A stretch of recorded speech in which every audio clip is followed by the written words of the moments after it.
സഹോദരി സഹോദരന്മാരെ, സുഹൃത്തുക്കളെ, 2024 എന്ന വർഷം നമ്മളിൽ നിന്ന് കഴിഞ്ഞ് കടന്നുപോയി. 2025 നമ്മൾ പ്രവേശിച്ചിരിക്കുകയാണ്. നമ്മുടെ വീടുകളിലും സ്ഥാപനങ്ങളിലുമൊക്കെ ഉണ്ടായിരുന്ന പഴയ കലണ്ടറുകളെല്ലാം മാറി തൽസ്ഥാനത്ത് പുതിയ കലണ്ടറുകൾ രംഗപ്രവേശം ചെയ്തിട്ടുണ്ട്.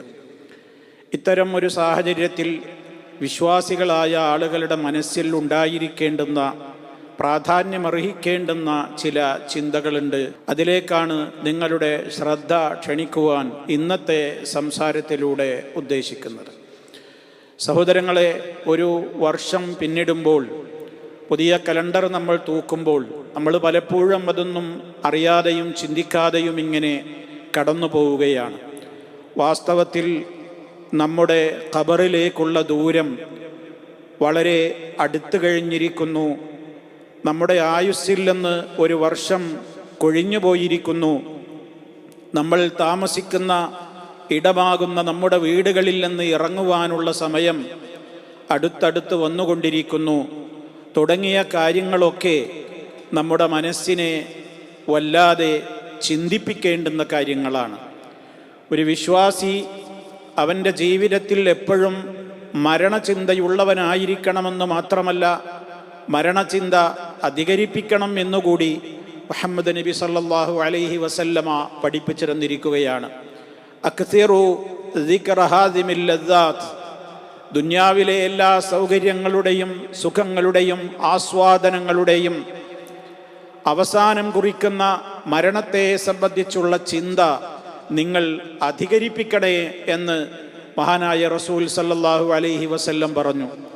ജീവിതത്തിൻ്റെ ആനന്ദങ്ങൾക്കും തിരക്കുകൾക്കും ഇടയിൽ മരിച്ചു പോകണമല്ലോ എന്ന ഒരു ചിന്ത പലപ്പോഴും മനുഷ്യ മനസ്സുകളിൽ നിന്ന് ദൂരെയായി കൊണ്ടിരിക്കുന്ന ഒരു സാഹചര്യത്തിൽ ഇത്തരം ഘട്ടങ്ങളിൽ നമ്മൾ ചിന്തിക്കേണ്ടത് മരണചിന്ത നമ്മുടെ മനസ്സിൽ സദാ നിലനിൽക്കണം എന്നുള്ളതാണ്. മറ്റൊന്ന് നമ്മൾ ചിന്തിക്കേണ്ട രണ്ടാമത്തെ കാര്യം, നാം എന്തൊരുക്കി എന്നുള്ളതാണ്. കഴിഞ്ഞ ഒരു വർഷം 2024 നമ്മൾ ജീവിച്ചു. അള്ളാഹു നമുക്കതിനുള്ള ആയുസ് നൽകി അനുഗ്രഹിച്ചു. എന്നിട്ട് നമ്മൾ എന്താണ് നാളേക്ക് വേണ്ടി ഒരുക്കി വെച്ചത്? വിശുദ്ധ ഖുർആൻ വിശ്വാസികളോട് ചിന്തിക്കുവാൻ വേണ്ടി പറഞ്ഞിട്ടുണ്ടല്ലോ.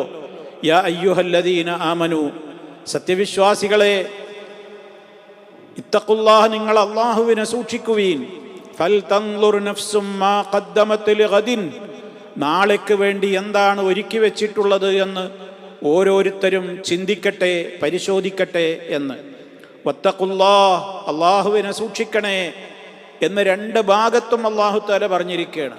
ആദ്യം തന്നെ വിശ്വാസികളെ, നിങ്ങൾ അള്ളാഹുവിനെ സൂക്ഷിക്കണം, നാളേക്ക് വേണ്ടി എന്തൊരുക്കി വെച്ചു എന്ന് ഓരോരുത്തരും ആലോചിക്കണം എന്ന് പറഞ്ഞിട്ട് പിന്നെയും പറഞ്ഞു, നിങ്ങൾ അള്ളാഹുവിനെ സൂക്ഷിക്കണേ.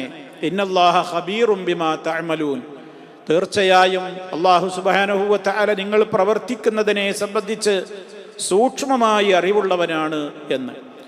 അതുകൊണ്ട് തന്നെ നമുക്ക് കിട്ടുന്ന ആയുസ് പരമാവധി ഉപയോഗപ്പെടുത്തേണ്ട ഉത്തരവാദിത്തമുണ്ടായിരുന്നു നമുക്ക്. ദിവസങ്ങൾ കൊഴിഞ്ഞ് കടന്നു പോകുമ്പോൾ എന്ത് ഞാൻ ഇന്നലെ ചെയ്തു എന്നുള്ള ഒരു ചിന്ത ഇത്തരം ഘട്ടങ്ങളിൽ കൂടുതലും നമ്മുടെ മനസ്സുകളെ ധാരാളമായി പിടികൂടണം എന്നുള്ളത് ഒരു യാഥാർത്ഥ്യമാണ്. മരണാനന്തരം നാളെ മഹ്ശറിൽ വിചാരണക്കൊക്കെ ശേഷം മനുഷ്യർ ഖബറിൽ, മനുഷ്യർ നരകാഗ്നിയിൽ ഇടപെടുന്ന വേളയിൽ അവർ അവിടെ വെച്ച് അട്ടഹസിച്ച് നിലവിളിക്കുന്ന ഒരു രംഗം വിശുദ്ധ ഖുർആൻ പറയുന്നുണ്ട്. ഞങ്ങളെ ഈ നരകത്തീയിൽ നിന്നൊന്ന് പുറത്തേക്കിട്ടതായോ, ഞങ്ങൾ സൽക്കർമ്മങ്ങൾ ചെയ്ത് തിരിച്ചു വരാമെന്നൊക്കെയുള്ള വ്യാമോഹം പ്രകടിപ്പിക്കുമ്പോൾ അള്ളാഹു അവിടെ ചോദിക്കുന്ന ഒരു ചോദ്യമുണ്ട്.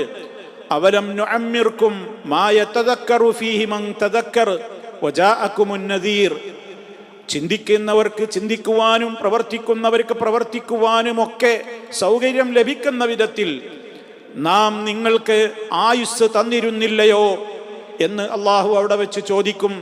ആ ആയുഷ്കാലം നിങ്ങൾ എങ്ങനെ വിനിയോഗിക്കണം എന്നുള്ളതിന് നിങ്ങൾക്ക് ദിശാബോധം നിർണയിച്ചു തരുവാൻ വേണ്ടി പ്രവാചകന്മാരെയും താക്കീതുകാരെയും മുന്നറിയിപ്പുകാരെയും ഒക്കെ ഞാൻ നൽകിയിരുന്നില്ലയോ എന്ന ചോദ്യമാണ് നരകാഗ്നിയിൽ വിളിച്ച് ആർത്തട്ടഹസിച്ച് വിലപിക്കുന്നവർക്ക് മറുപടിയായി ലഭിക്കുക എന്നുള്ള വചനം നമ്മെ ഇത്തരുണത്തിൽ ചിന്തിപ്പിക്കണം. കാരണം നഷ്ടപ്പെട്ടു പോയ ദിവസങ്ങൾ, കഴിഞ്ഞു കടന്നുപോയ ദിവസങ്ങളും മാസങ്ങളും വർഷങ്ങളുമൊക്കെ സൽക്കർമ്മങ്ങളൊന്നും ചെയ്യാതെ വെറുതെ അലസരായി തള്ളിവിട്ട സമൂഹമാണ്. നരകത്തീയിൽ വെച്ച് ഇനി ഒരു സമയം തരുമോ, ഞങ്ങൾ സൽക്കർമ്മങ്ങൾ ചെയ്തോളാമെന്ന് പറയുന്നത്. അത് നരകാഗ്നിയിൽ വെച്ചുള്ള വ്യാമോഹം മാത്രമല്ലാതെ മറ്റൊന്നുമായിരിക്കില്ല. അതുകൊണ്ട് ദുന്യാവിൽ വെച്ച് റബ്ബ് നമുക്ക് പരലോകത്ത് വരാനിരിക്കുന്ന വേദനാജനകമായ ആ ഒരു രംഗം വിശുദ്ധ ഖുർആനിലൂടെ പഠിപ്പിച്ചു തന്നിട്ടുള്ളത്, നമ്മളിപ്പോൾ ജീവിച്ചിരിക്കുന്ന ഈ കാലത്ത് അങ്ങനെ ഒരവസ്ഥ നാളെ നരകത്തിൽ പരലോകത്ത് നമുക്ക് വരാതിരിക്കാൻ നമ്മിൽ കഴിഞ്ഞ് കടന്നു പോകുന്ന സമയങ്ങളെ ഉപയോഗപ്പെടുത്തണം എന്ന ഓർമ്മപ്പെടുത്തലാണത് എന്നാണ് എനിക്ക് എന്നോടും നിങ്ങളോടും ഓർമ്മപ്പെടുത്തുവാനുള്ളത്. മൂന്നാമതായി നമ്മൾ ചിന്തിക്കാനുള്ളത്, സ്വയം ഇപ്പോഴേ നമ്മളൊരു വിചാരണ നടത്തണം. നമ്മളാരും ഇപ്പൊ മരിച്ചിട്ടില്ല. അള്ളാഹു നമുക്കൊക്കെ ഈമാനുള്ള അന്ത്യം പ്രദാനം ചെയ്യുമാറാകട്ടെ. നമ്മൾ മരിച്ചിട്ടില്ല. മരണാനന്തരം റബ്ബിന്റെ കോടതിയിൽ വിചാരണ വരാനുണ്ട്. പക്ഷെ നമ്മളൊന്ന് മരിച്ചതുപോലെ സങ്കല്പിക്കണം. മരണപ്പെട്ട് കഴിഞ്ഞാൽ പിന്നെ നമുക്ക് അമൽ ചെയ്യുവാനുള്ള അവസരങ്ങൾ മുറിഞ്ഞുപോയി. നാളെ മഹ്ശറിലെത്തുമ്പോൾ അവിടെ വിചാരണയുണ്ട്, നന്മ തിന്മകൾ തൂക്കലുണ്ട്, എല്ലാം ഉണ്ട്.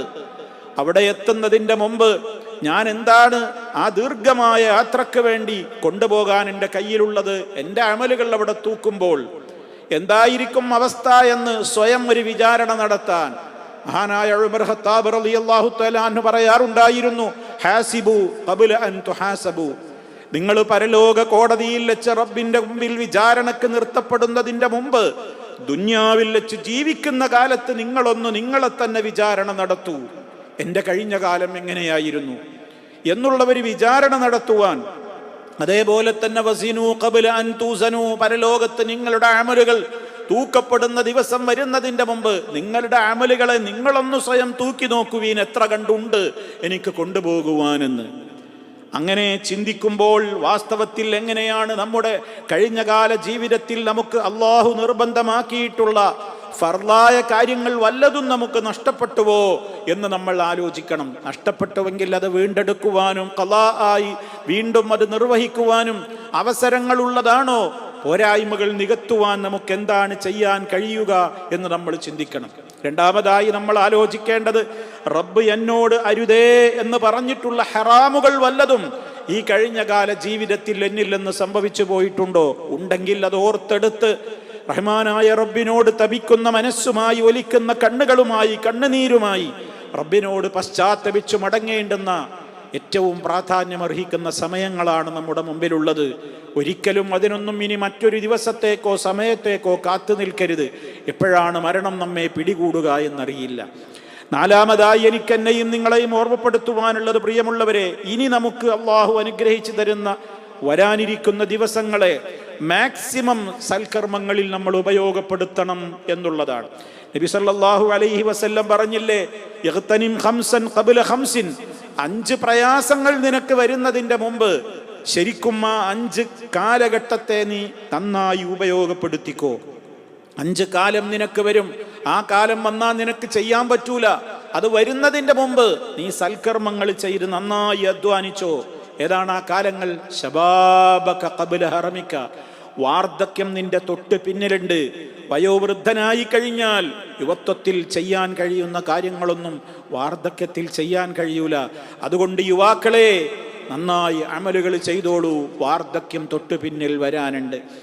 വസിഹതക ഖബ്ല സുഖ്മിക, നിനക്ക് രോഗാവസ്ഥ വരുന്നതിന്റെ മുമ്പ് നിന്റെ ആരോഗ്യത്തെ നീ മാക്സിമം ഉപയോഗപ്പെടുത്തണം. നല്ല ആരോഗ്യമുള്ള കാലത്ത് നമ്മൾ ധാരാളം സൽക്കർമ്മങ്ങൾ ചെയ്യാൻ വേണ്ടി പരിശ്രമിക്കണം. കാരണം രോഗിയായി കഴിഞ്ഞാൽ ഇതിനൊന്നും പലപ്പോഴും നമ്മുടെ ശരീരം ആരോഗ്യം സമ്മതിക്കില്ല.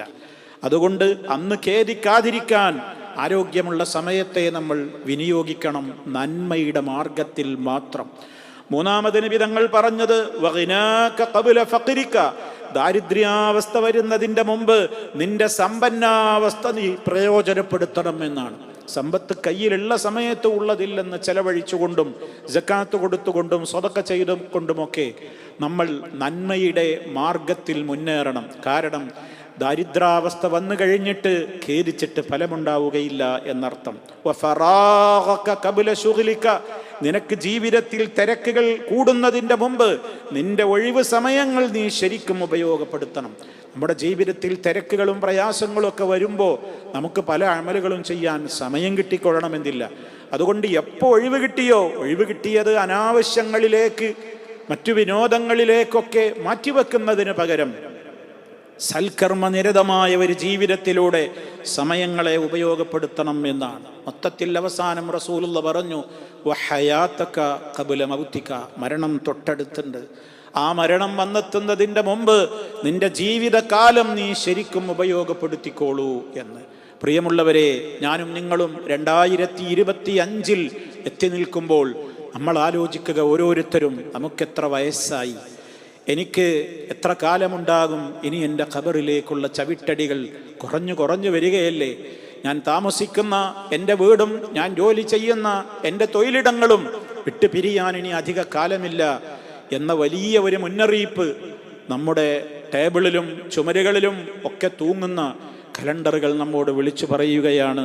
അതുകൊണ്ട് തന്നെ ഒരു വർഷം കഴിഞ്ഞല്ലോ എന്നുള്ളത് ഒരു ഈസിയായി കാണാതെ ഇപ്പറയുന്ന പ്രധാനപ്പെട്ട 4 കാര്യങ്ങളും നമ്മുടെയൊക്കെ സജീവമായ ശ്രദ്ധയിൽ ഉണ്ടാവണേ എന്ന് എന്നെയും നിങ്ങളെയും ഓർമ്മപ്പെടുത്തുകയാണ്.